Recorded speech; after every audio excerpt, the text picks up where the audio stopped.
ஆமாங்க, அப்படியே நேற்று ஜாலியாக கார் எடுத்துகிட்டு ஒரு ட்ரிப்பு முக்கியமான ஒரு வேலையாக போயிருந்தோம்.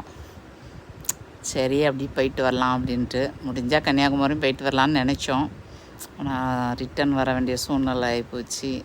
என்ன ஒர்க் இருந்துச்சு என் பையனுக்கு, அதனால் ஜாலியாக போனோம். போகும்போது அப்படியே இயற்கை அழகை ரசிச்சுக்கிட்டே போனோம். ஏற்கனவே ஒரு கொஷின் கேட்டிருக்கேன், காற்றாலை தென் மாவட்டத்தில் எங்கே இருக்குது அப்படின்னு. அந்த பக்கத்துக்கு தான் போய்கிட்டு இருக்கோம். அதில் 2 ரூட் இருக்குது. ஊர் வழியாகவும் போகலாம், பைபாஸ் வழியாகவும் போகலாம். பைபாஸ் வழியாக போனோம். ரொம்ப அருமையாக இருந்துச்சு. ரொம்ப ரசிச்சுக்கிட்டே போனோம். அப்படியே மலைகள், செடிகள், கொடிகள், மரங்கள் அப்படின்னு செம்மையாக இருந்துச்சுங்க. போகிற வழியில் ஒரு டீ அடிச்சுட்டு அப்படியே போனோம் பாருங்கள். நல்லா இருந்துச்சு. வெயில் தெரியல நேற்று அந்த பகுதியில். அப்பா, நம்ம ஊர் பக்கம்தான் வெயில் கொலையாக கொள்ளுது. என்னன்றது,